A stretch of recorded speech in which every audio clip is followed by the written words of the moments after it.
Sahana Vavatu Sahano Bhunaktu Sahavidyan Karavavahai Tejasvinavadhitamastu ma vidvishavahai.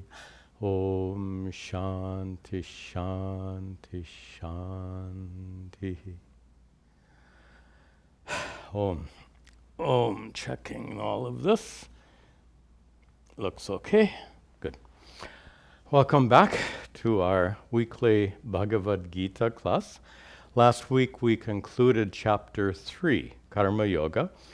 Today we begin Chapter 4, which is Jnana Karma Sannyasa Yoga. I'll explain the title in just a moment. Let's begin, as always, with some recitation, a few verses. Be sure to glance at the meaning and then recite after me. Chapter 4, verse 1. Shri Bhagavanu Vacha, Shri Bhagavanu Vacha, Imam Vivasvate Yogam, Imam Vivasvate Yogam, Proktavanaham Avyayam, Proktavanaham Avyayam, Vivaswan Manave Praha, Vivaswan Manave Praha, Manurikshvakave Bravita, Manurikshvakave Bravit, Evam Parampara Praptam, Evam Parampara Praptam, Imam Rajarshayo Viduhu, Imam Rajarshayo Viduhu, Sakale Neha Mahata, Sakale Neha Mahata, Yogo Nashtah Parantapa, Yogo Nashtah Parantapa, Sahevayam Maya Tedya, Sahevayam Maya Tedya, Yoga Prokta Puratanaha, Yoga Prokta Puratanaha, Bhakto Sime Sakha Cheti, Bhakto Sime Sakha Cheti, Rahasyam Hyetaruttamam, Rahasyam Hyetaruttamam, Arjno Vacha, Arjno Vacha, Aparam Bhavato Janma, Aparam Bhavato Janma, Param Janma Vivasvataha, Param Janma Vivasvataha, Kathame Tadvijaniyam, Kathame Tadvijaniyam,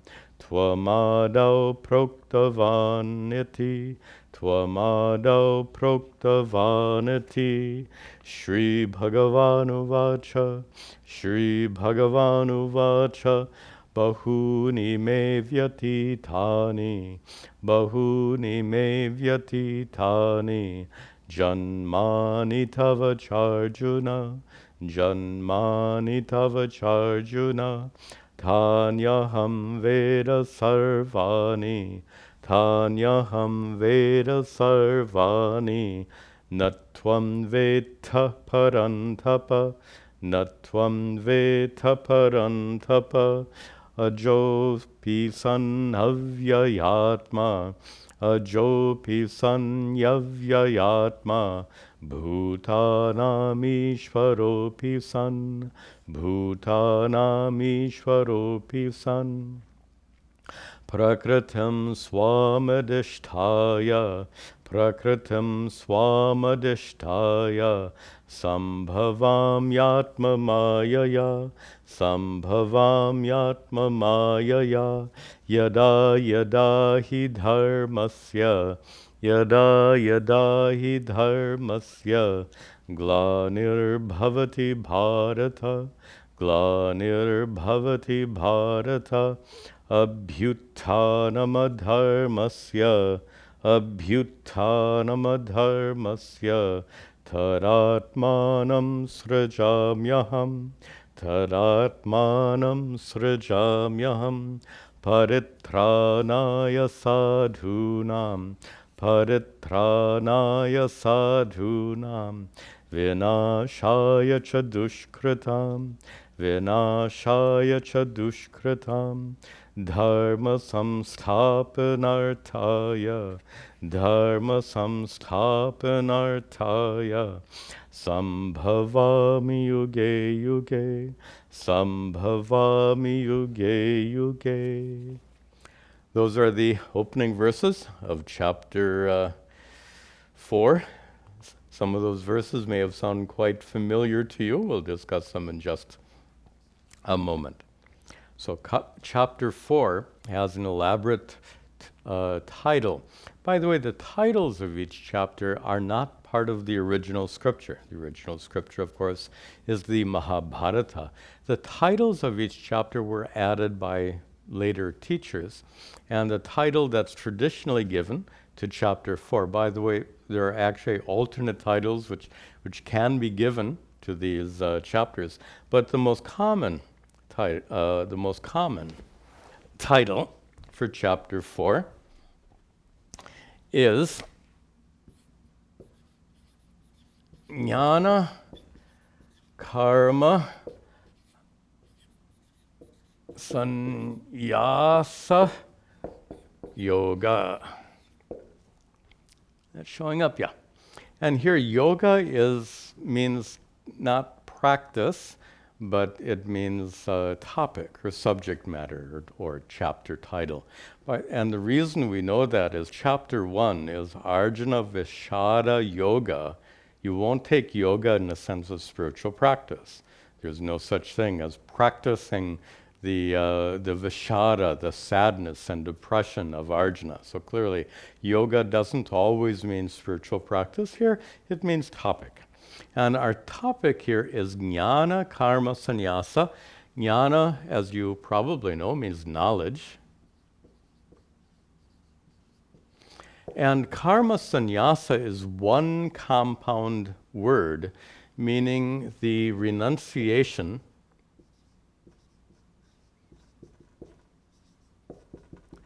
of karma, of action.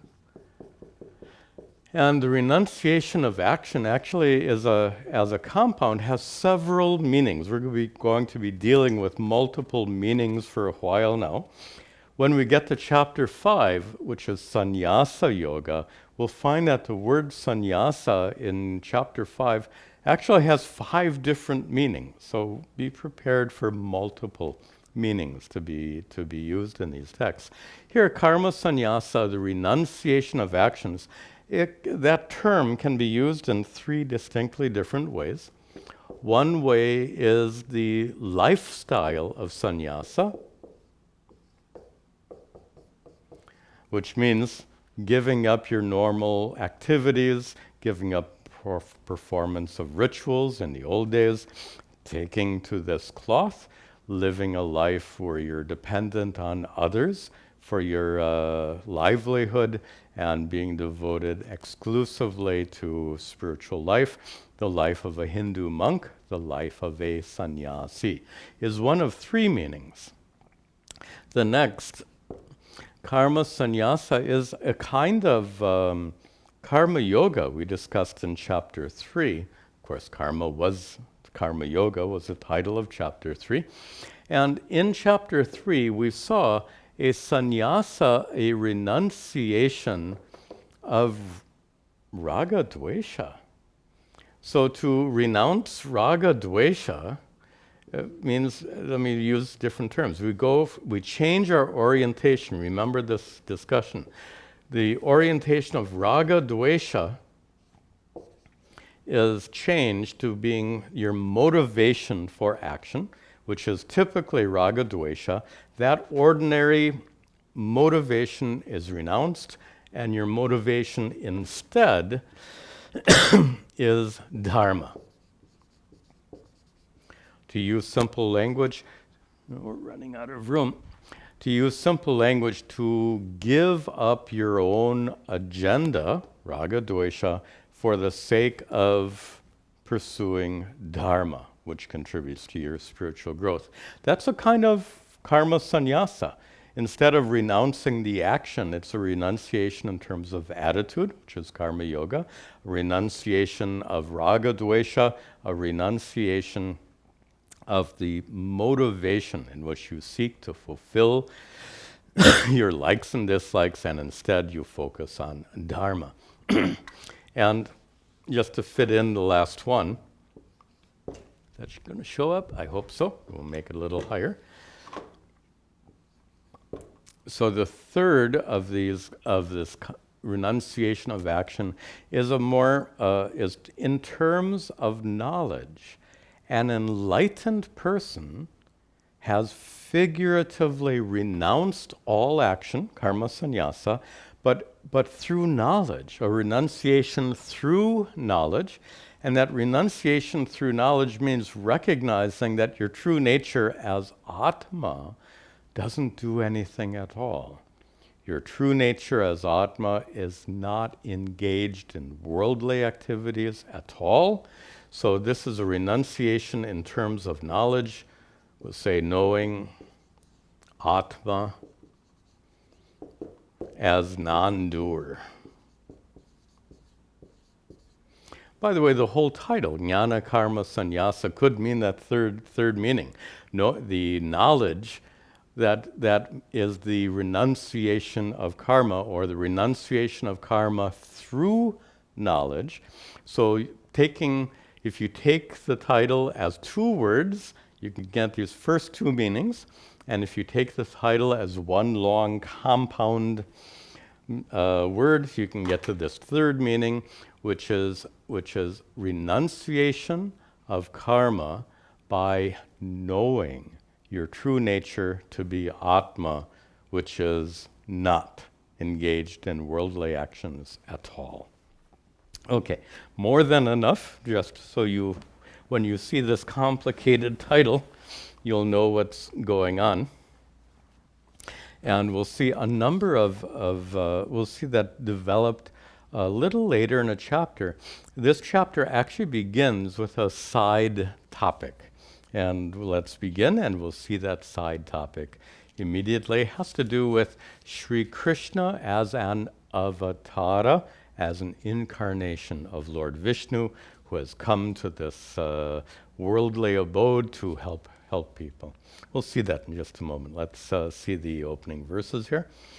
Shri Bhagavanu Vacha, Shri Bhagavanu Vacha, Imam Vivasvate Yogam, Imam Vivasvate Yogam, Proktavanaham Avyayam, Proktavanaham Avyayam, Vivaswan Manave Praha, Vivaswan Manave Praha, Manurikshvakave Bravita, Manurikshvakave Bravita.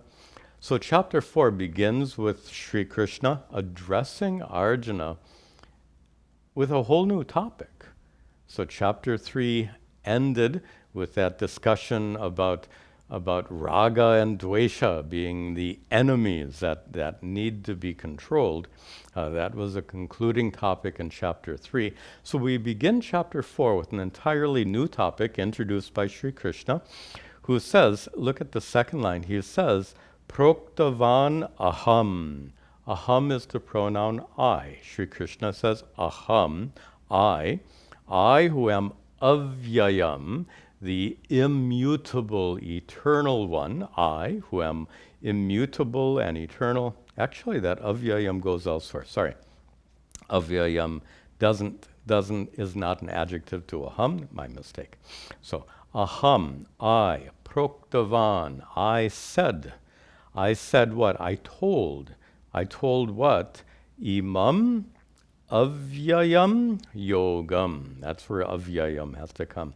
Imam, this, avyayam, undecaying, timeless, yogam. And here yoga means teaching, a teaching in general. So he's referring to everything, Sri Krishna is referring to everything he's already taught in chapters 2 and 3. So he calls that teaching yogam. Imam avyayam yogam, this undecaying eternal yoga, this teaching. Proktavan aham, aham I, proktavan, I told to whom? Vivaswate. I told to Vivaswan. Now there are two different meanings for Viswan. Both are correct. One is Vivaswan is God as the sun, Surya, and the head of the Surya Vamsha, the solar dynasty. So God as sun. Another meaning of Vivaswan is one of the, you may know in Puranic mythology, there are said to be 14 Manus, 14 progenitors of the human race, and the seventh of those 14 happened to be named Vivaswan. So either way is fine. So Sri Krishna begins by saying, I taught this eternal teaching, the teaching given already in chapters 2 and 3. I originally taught this to Vivaswan, God as a sun, or one of the 14 Manus, one of the 14 progenitors. The 14 progenitors are called Manus. And in the third line, Vivaswan, then that Vivaswan, that sun god, Manave Praha, he told it to Manu. So here we take Manu then as the current Manu, the current progenitor, the last of the 14 progenitors of mankind. This is all part of the mythology. And in the last line, Manuhu, and that Manu, that progenitor, that last of the 14 progenitors, Ikshwakave abravit. He told it to Ikshwaku. Ikshwaku is the first king. First of all, Ikshwaku is the son of Manu. So Manu taught it to his son. His son Ikshwaku is the first king in the solar dynasty, the Surya Vamsha. So here we're seeing a lineage of the teaching, where the teaching, Sri Krishna is the head of that lineage. So Sri Krishna taught it to Vivaswan, God as son. Vivaswan taught it to Manu.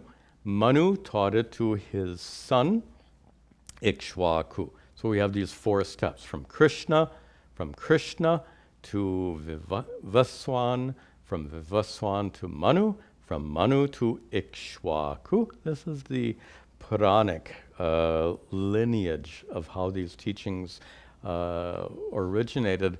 Of course, at a symbolic level, what it means is that these teachings are traced back to their origin, and their origin is Bhagavan, Ishvara, God.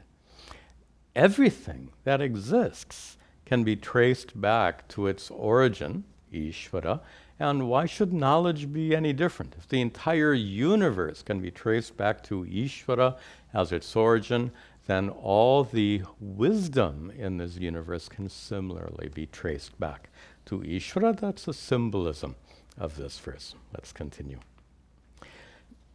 Evam parampara praptam, evam parampara praptam, imam rajarshayo viduhu, imam rajarshayo viduhu, sakale neha mahata, sakale neha mahata, yogo nashtah parantapa, yogo nashtah parantapa. In the second line, Rajarshayaha, Raja Rishi, the royal rishis, the sages who were kings among sages. Raja Rishi becomes Rajarshi, here plural. Rajarshayaha, those royal sages, Viduhu, they came to know imam, this yogam, this teaching of Sri Krishna.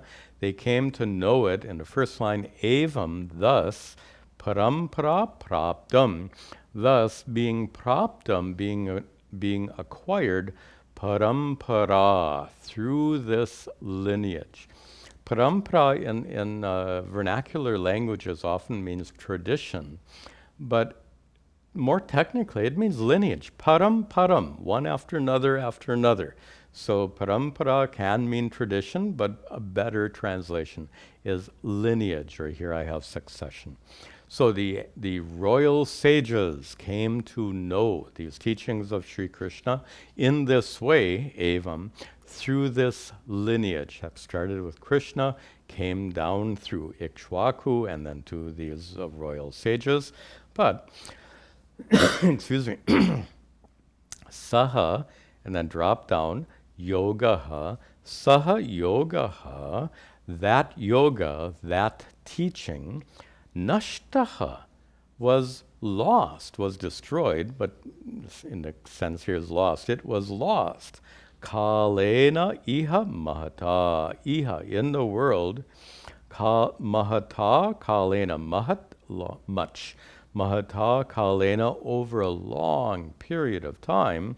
Saha yogaha, this teaching of Sri Krishna, nashtaha, was lost. Parantapa, O Arjuna, O scorcher of foes. Arjuna, this teaching got lost over a long period of time. Sri Krishna continues. Sahevayam maya tedya, sahevayam maya tedya, yoga prokta puratanaha, yoga prokta puratanaha, bhaktosi me sakha cheti, bhaktosi me sakha cheti, rahasyam hyetaruttamam, rahasyam hyetaruttamam. Saha yogaha, like in the prior verse, saha yogaha, that teaching, which was in the second line, proktaha, which was told, pratanaha, which is ancient, that ancient teaching, which was proktaha, which was told by me, pratanaha, so long ago in ancient times, adya,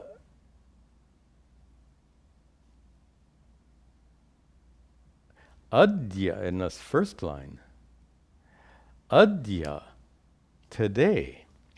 Yeah, the got lost due to grammar rules. Adya, today, te, unto you, Arjuna, ayam, this teaching, this yoga, is proktaha, being told, maya, by me, te, unto you, Arjuna. I'll paraphrase. This ancient teaching, which was once told by me so long ago, the same teaching is being told by me today unto you, O Arjuna. Remember, prior verse said this teaching got lost. Because this teaching was apparently lost, Arjuna had no access to this teaching. But now, today, Sri Krishna says, I am teaching it afresh unto you, Arjuna. And in this way, not just to Arjuna, but to all of us who are blessed through the study of the Bhagavad Gita.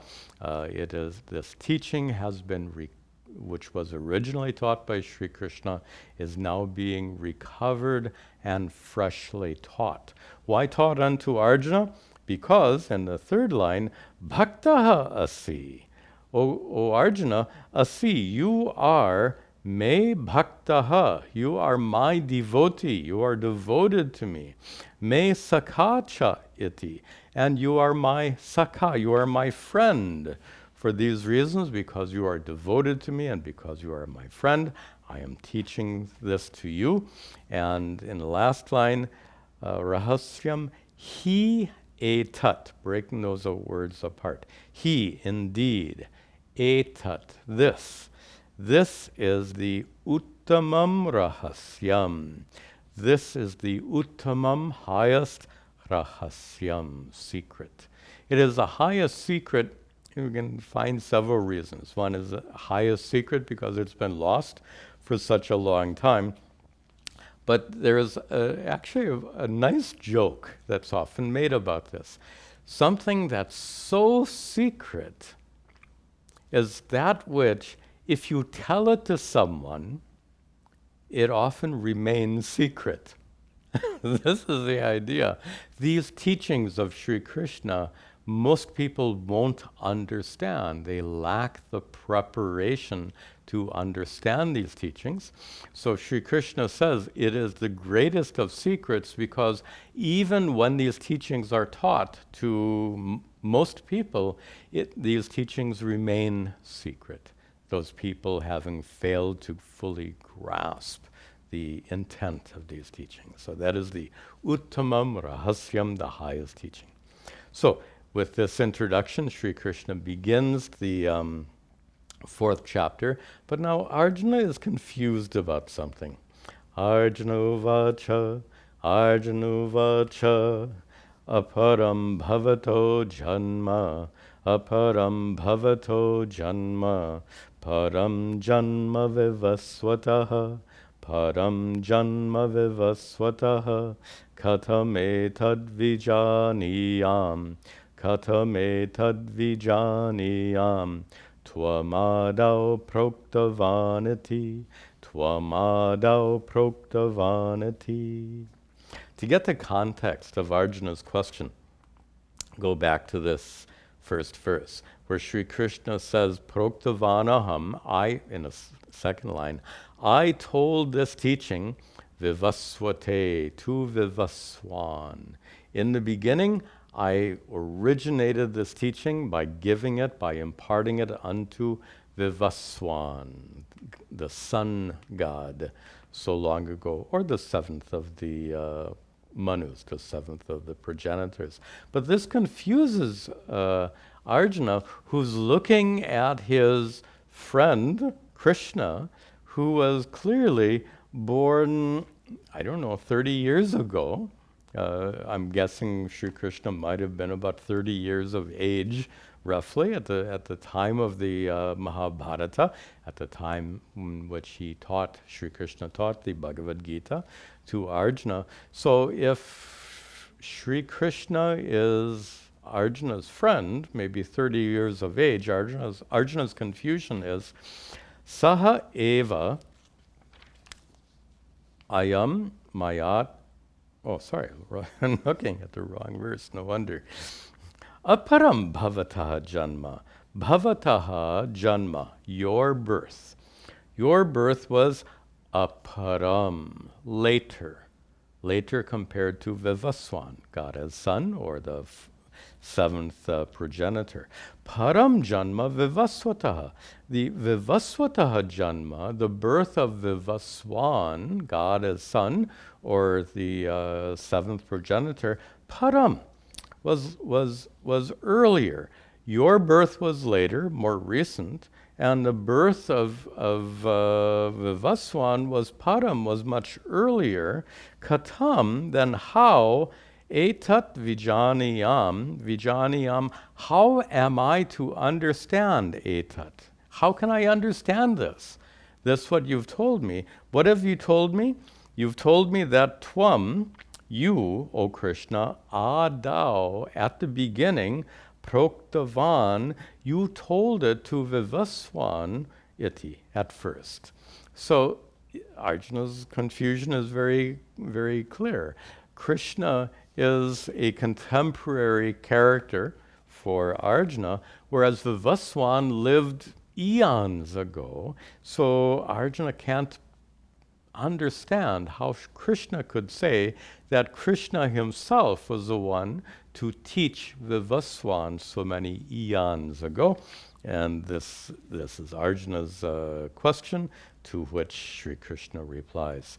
Shri Bhagavanu Vacha, Shri Bhagavanu Vacha, Bahuni me vyatitani, Bahuni me vyatitani, Janmani tava charjuna, Janmani tava charjuna, Tanyaham Veda Sarvani, Tanyaham Veda Sarvani, Natvam Veta Parantapa, Natvam Veta Parantapa.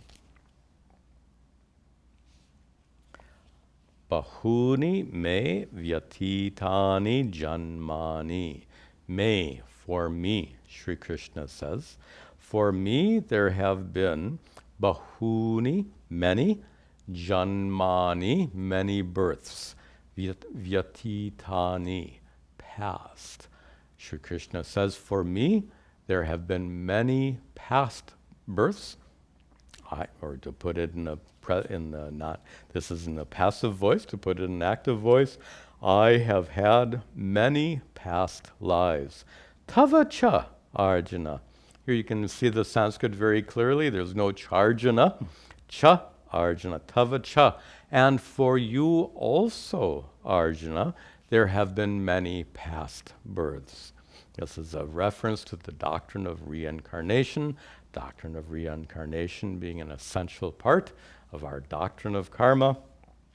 So based on the doctrine of karma and the doctrine of reincarnation, Sri Krishna says, I have had many, many past lives, and so have you, Arjuna. The implication is that, obviously, that in a past life, in a previous life, Sri Krishna was the one to impart these teachings to Vivaswan, not in his current form, the form that's present with Arjuna in the chariot, but in a prior form, a prior janma, a prior birth.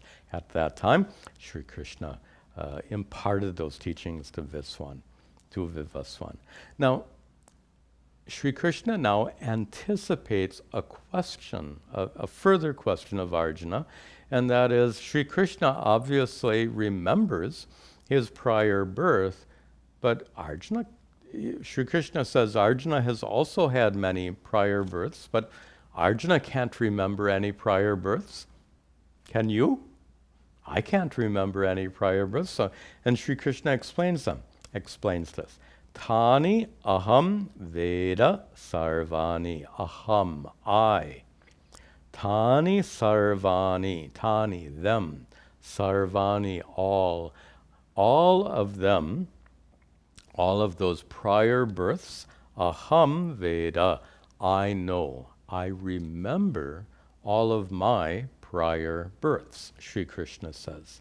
Na tvam veta, but Arjuna, tvam, you, na veta, you do not know all of your prior births. Parantapa, that word comes again, O mighty Arjuna, O scorcher of foes. So here, several things to observe. One is a kind of similarity between Sri Krishna and Arjuna. Both are reincarnations. So Sri Krishna's reincarnation is quite unique as an avatara, as a unique incarnation of Lord Vishnu. We'll talk about that in the next 3 verses, so hold off on that. But you and I and Arjuna are also reincarnations. But there's a big difference, of course. Sri Krishna is a specific reincarnation of Lord Vishnu. Again, we'll talk about that in more details. But you and I are also reincarnations. In fact, the true self, Atma, Satchidananda Atma, the true self, yourself, the truth of you, the truth of me, the truth of Arjuna, is the same self, body after body after body. We saw this in chapter 2. Bodies are like clothes. You take off an old set of clothes and you put on a new set of clothes, but it is always the same Satchidananda Atma within each body. So we can say then, with regard to all this passage of bodies, there's a kind of reincarnation, both for an avatara, like Lord Krishna, and also for a jiva, an individual human being, like you and me. In some Puranas, like Bhagavata Purana, there's a distinction made between a Purna avatara and an Amsha avatara. A Purna avatara is a complete reincarnation. And in this case, reincarnation of Lord Vishnu. We'll see that in just a few moments. But we can speak of Amsha avatara. Now, the Puranas use the term Amsha avatara in a number of ways, but loosely speaking, the term Amsha avatara, Amsha means part. So Purna avatara is a complete incarnation, like an avatar, like Lord Krishna, but Amsha Avatara, excuse me, means partial incarnation, and that term can loosely be applied to Arjuna, to you, and to me. The point is, it's the same inner divinity in Sri Krishna, in Arjuna, and in you and me. So what is the difference? So obviously there is a difference. Purna Avatara, Lord Krishna, and Amsha Avatara, Arjuna, you and me. So that's a similarity. Now, the last thing here is, why is it that Sri Krishna remembers all his prior births and Arjuna does not? Well, we really have the answer already. Sri Krishna is Purna Avatara, full and complete. We are Amsha Avataras, partial. We lack that ability. Also, bear in mind, according to the doctrine of karma, and here we have to understand reincarnation in a little bit more technical way. Remember back in chapter 2, we discussed at great length that what reincarnates, what travels, what leaves the physical body at the time of death, and what travels on and assumes another physical body, we said is not Satchidananda Atma anyway. The traveling entity, you remember, is Sukshma Sharira, subtle body. That subtle body comprised of all the non-physical elements that make up our being. It includes our powers of sensation, our powers of movement, our prana, life force. It includes all of our mental faculties, buddhi, manas, etc. All of these non-physical factors taken collectively are called sukshma sharira, and it is that subtle body that is said to leave the physical body at the time of death and travel on and acquire a new body. Now, given the fact that it's a sukshma sharira that travels, we can understand why we don't remember our prior lives, because we know very well through neuroscience that memories reside in our physical brains. Correct? Somebody can have a stroke which damages the brain, and as a result of that damage, they may lose some or all, some memory. A damaged brain loses memory, and sadly, people who suffer from Alzheimer's disease and other forms of dementia, the brain gets damaged, and that damaged brain no longer retains memories. So now we can understand very clearly why Arjuna doesn't remember his prior lives. And the reason was, in his prior lives, when he died in each of those prior lives, his brain didn't survive. His brain was burnt in a cremation pyre along with the rest of his body. The brain doesn't survive death. The brain is the locus of memory, so definitely memory does not travel on from one life to another, which is probably a good thing, because according to the doctrine of karma, you've had potentially an infinite number of prior lives. If you had all those infinite memories in your mind, it would be a real nuisance. So maybe it's a good thing. We start off each life with a, what do they call it? Blank slate. Of course, there are such things as samskaras, which can travel from one birth to another. Those samskaras are communicated through the sukshma sharira. Samskara is an impression, not a memory. Samskara is not a memory. Samskara is an impression left on the sukshma sharira, which can indeed travel from one body, from one life to the next. But we're not talking about samskaras, we're talking about specific memories. Sri Krishna remembers in detail all of his prior lives. Arjuna does not. Sri Krishna continues. Ajopi sannavyayatma, ajopi sannavyayatma, bhutanamishvaropi san, bhutanamishvaropi san, prakritim swamadishtaya, prakriti swamadishtaya, sambhavam yatma mayaya, sambhavam yatma mayaya. Here we have a teaching which is often called Avatara Vada. Vada means teaching, a teaching about Avatara, a special incarnation of God. Avatara. Avatara literally means that which descends. So avatara is a general word, which means that which came down. But here we're using it in a very specific way to refer to an incarnation of God in general, an incarnation of Lord Vishnu in particular. So here Sri Krishna says, Ajaha api san, even though I am ajaha, unborn.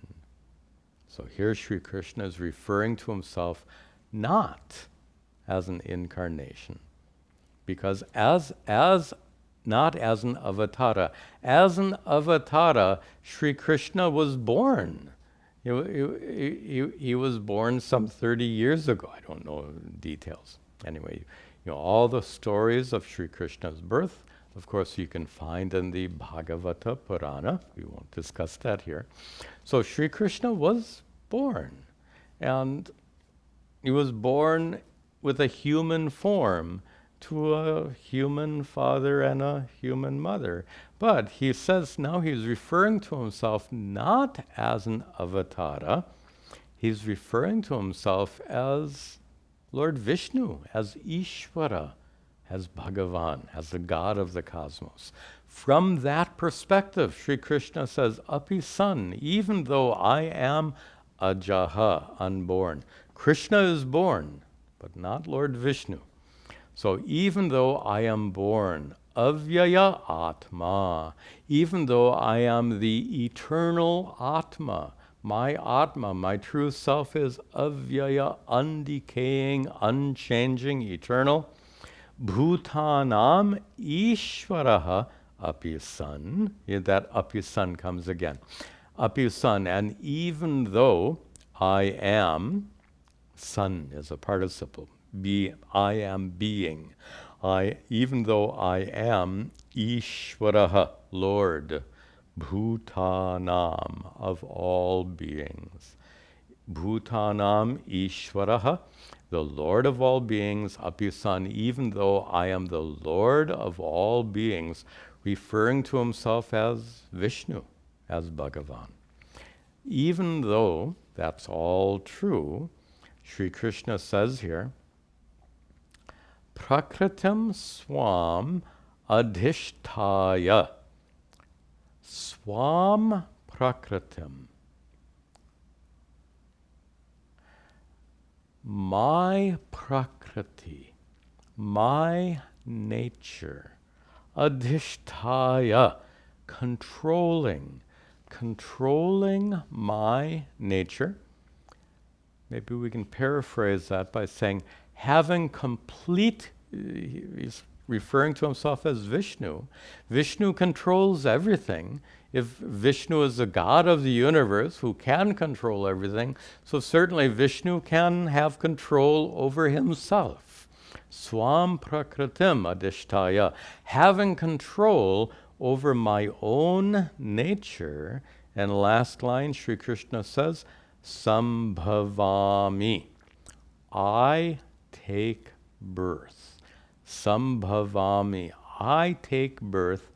Atma Mayaya. Interesting expression. Atma Mayaya means through the Maya, which belongs to Atma. Here, Atma simply means oneself. Atma Maya means my own power, Sri Krishna says here. So Atma Mayaya, through my own power of Maya, Sambhavami, I take birth. Now here we have to try to understand this Avatara Vada, this teaching about Avatara a little bit better. Lord Vishnu, God, Ishvara, is Sarva Shaktiman, is all powerful and omniscient, Sarvavit, Sarvagnya. Having all knowledge and all power, Ishvara must be capable of anything. And an Ishvara who is capable of creating this entire universe, that Ishvara is certainly capable of projecting himself into that universe. I'll say that again. The Ishvara who is capable of creating the entire universe is certainly capable of projecting himself in a special way into that universe. And there's a nice metaphor to explain this. So I'm explaining here that an avatara is a special projection of Ishvara into the universe. You and I are quite ordinary projections into the universe. Sri Krishna and other avatars are special projections of Ishvara into the universe. And a good way to explain this is a metaphor based on a lucid dream. You may or may not have heard this expression. Lucid dream means to dream and to know you're dreaming. So you may have had an experience like that, or at least you can imagine what it would be like to have a dream and know that you're dreaming. It's called lucid dream.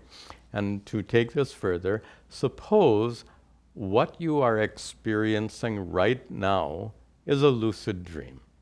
Suppose you are dreaming that you are watching this Bhagavad Gita class. Suppose you dreamt getting up this morning. You dreamt having breakfast and doing whatever else you did during the day. You dreamt about all those activities through the day, and you're now dreaming, watching this class on the screen, and all of this is well understood by you because you know you're dreaming. You know that you dreamt that you woke up this morning. You know that you dreamt all these activities, and you know that you're dreaming right now. Now, take this further. If everything around you right now is your dream world, right? If this is your lucid dream, that's our metaphor. If what you're experiencing right now is a lucid dream, everything around you is your dream world. Your dream world is created by whom? You. You are the creator of your dream world, and because it's a lucid dream, you can look around you and you can know that you are the creator of everything you experience around you. This is the uniqueness of a lucid dream. Now, suppose you dream about a person, a friend, maybe a spouse, and your friend or spouse comes in the room and says, "What are you doing?" You say, "I'm watching this class." And suppose you're inspired to talk about this lucid dream thing, and you tell your friend or spouse who walked into the room in your lucid dream, you tell that person, "Look around you." You're addressing your friend or spouse. You tell them, "Look around you. Do you see this room in which we live? Do you see this world in which we live?" The person says, "Yes." And you say, "I created it," which is true. In your lucid dream, you are the creator of everything in your dream. You are Brahma, Vishnu, and Shiva for your dream world. We discussed this quite a while ago. You are the creator, sustainer, and destroyer of your dream world, and you know that very well, and you can tell this person. So just like Sri Krishna is telling Arjuna that I am really Vishnu, the sustainer of the world, here in his lucid dream, You can tell your friend or spouse who walked into the room that you are the creator, sustainer, and destroyer of this entire dream world. You're beginning, this is a good metaphor for avatara. Further, in your dream world, you have created many objects in the dream world. By the way, including me, because you're watching me on the screen in your dream, in your lucid dream. So you've created everything, and you've projected into your dream world certain conscious beings. You projected me into your dream world. You projected your friend or spouse who walked into the room. You projected into your dream world.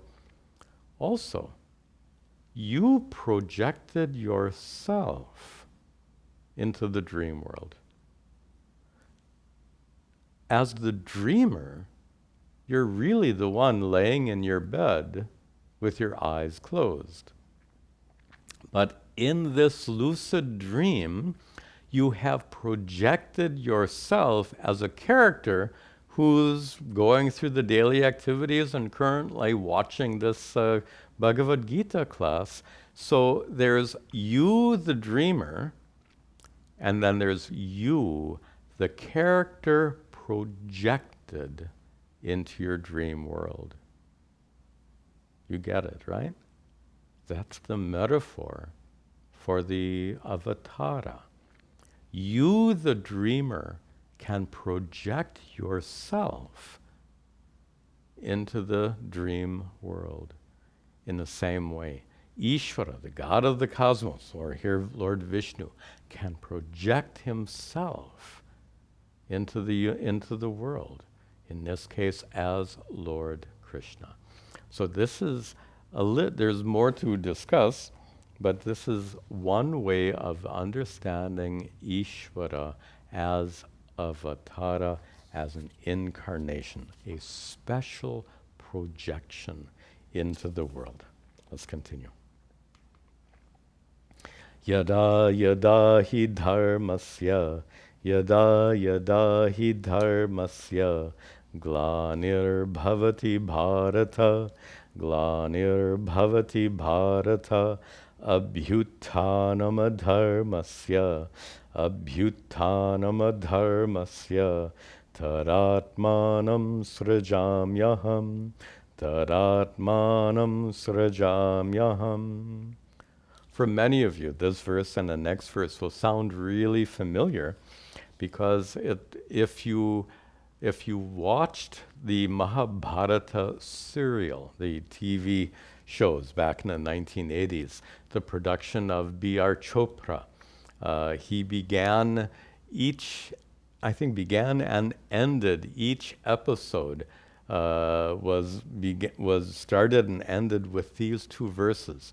And I think there were 96 episodes, so you heard these two verses again and again and again. I also heard them again and again and again. I watched that series actually 2 or 3 times, and I learned a little Hindi by doing so. Anyway, that's quite an aside. So here's Sri Krishna just explaining why these verses sound so familiar. Of course, they are very beautiful verses. Here Sri Krishna says, he explains why he incarnated. So far is the what of avatara. What and how was the incarnation taking place? Here is the why. What is the reason for this avatara? And he says, yada yada, whenever there is the glanir. Glanihi means decay. When there is the glanihi, the decay, dharmasya, of dharma. Yada yada, whenever there is the glanihi, the decay of dharma, bhavati, whenever bhavati is. Whenever the decay of dharma takes place, bharata, O Arjuna, whenever dharma decays, whenever dharma suffers and wanes away, and further, abhyuttanam adharmasya, and also adharmasya, for adharma, there's the abhyuttanam, the rise, the increase. Whenever dharma decreases And whenever adharma increases, Sri Krishna says in the last line, srajami aham. Aham, I. Srajami, I create. Atmanam, I create myself. Tada, then, at that time. Tada, then, meaning whenever dharma has waned away, whenever adharma has increased, Sri Krishna says, Srajami aham, I create atmanam. I create myself. I'm laughing here. Somebody made a joke out of this. So Tadatmanam is also my name. So the joke somebody said was whenever dharma decreases and adharma increases, then Srajami aham, then I create Tadatmanam. I create Swami Tadatmananda. It's not my joke. Somebody made that joke. Somebody who knew little Sanskrit. Obviously, we're not talking about me. We're talking about Sri Krishna. What's important in this verse is the mechanism of through which an incarnation comes into being. You and I, and Arjuna, came into being. We were incarnated. Why? Due to karma. In past lives, there were actions committed for which the results had not yet come forth. The results had not fructified, as they say. So for the sake of fructifying those unfructified results, one must be born again to receive those unfructified results. That's the basis of the doctrine of reincarnation. But here, Sri Krishna, as Lord Vishnu, is not a human being that has unfructified karmas. Then what is it? What is the force that causes Lord Vishnu to assume a human form or another form and take incarnation? Well, it's still karma, but not Lord Vishnu's karma, our karma. Here's the idea. You can imagine that at Lord Krishna's time, because there was such a decrease of dharma, and because there was such an increase of adharma, pious people everywhere must have been praying a lot. Their prayers, of course, are powerful punya karma, good karmas. And it's often said that the collective force of the intense prayers of countless pious people, the force of those prayers was to invoke an incarnation of Lord Vishnu. That same idea is conveyed in the next verse, which we'll conclude our class with.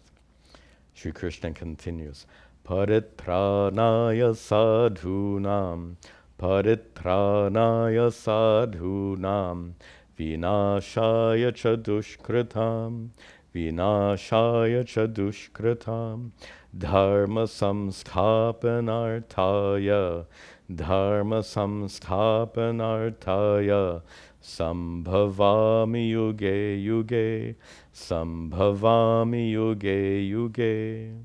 Start in the last line. Sambhavami, I take birth. Yuge yuge, in age after age. Meaning, in every time, Sri Krishna says, every time I reincarnate myself, I reincarnate myself again and again in each era. Why? And Sri Krishna says here now 3 reasons that he reincarnates himself. First line, first reason, paritranaya sadhunam. For the sake of paritrana, for the sake of protecting sadhunam. Sadhu here means good person.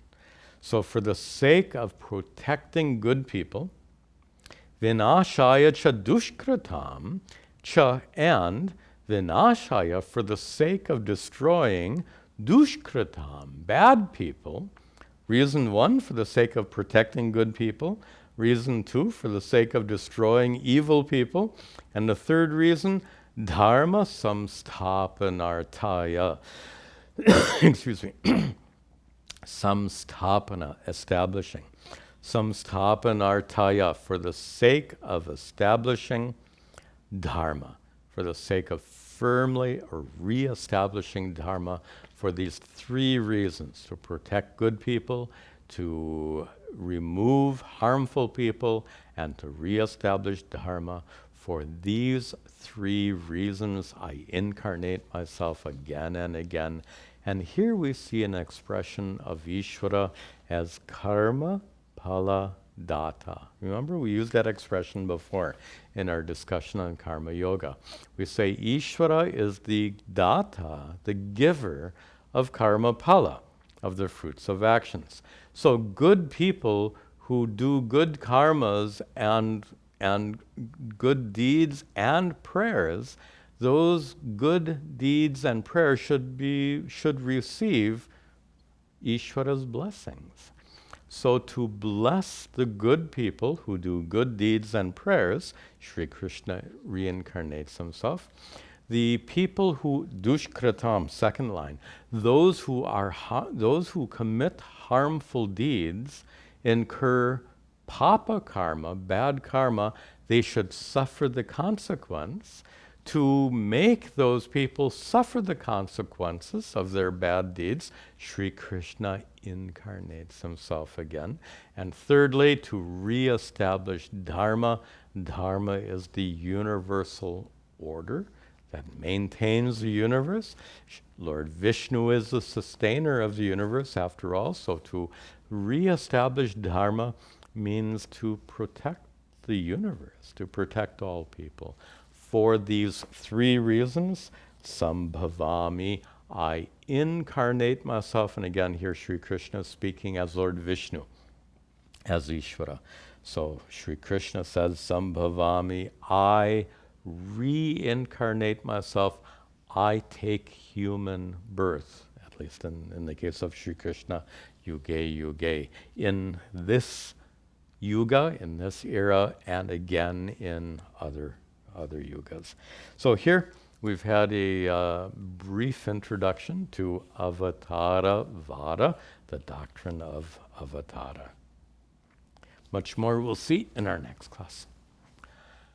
Om Sarve Bhavantu Sukhinaha Sarve Santu Niramayaha Sarve Bhadrani Pashyantu Ma Kaschid Dukkha Bhag Bhaveta Asato Ma Sadgamaya Tamaso Ma Jyotirgamaya Mrityor Ma Hamratangamaya Om Shanti Shanti Shanti Om Tat Sat.